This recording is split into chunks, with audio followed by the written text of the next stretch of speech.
Members, 60,000 Australian soldiers were killed in the First World War. For more than a third of the families affected, their grief was made worse by the awful phrase, missing in action.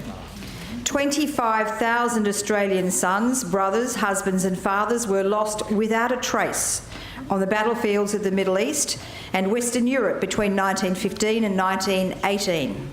Almost half of the Anzacs who died at Gallipoli have no known final resting place. In most cases, their families received no other information. They were never to know how their loved one died, where, or even on what day.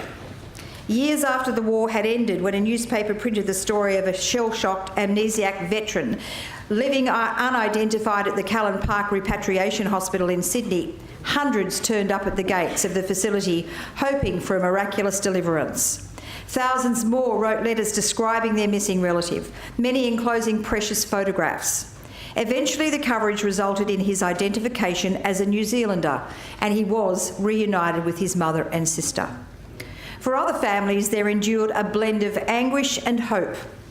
One bereaved family placed a poem in the Adelaide Advertiser on the 12th of October 1918 that read, "He is wounded, he is missing.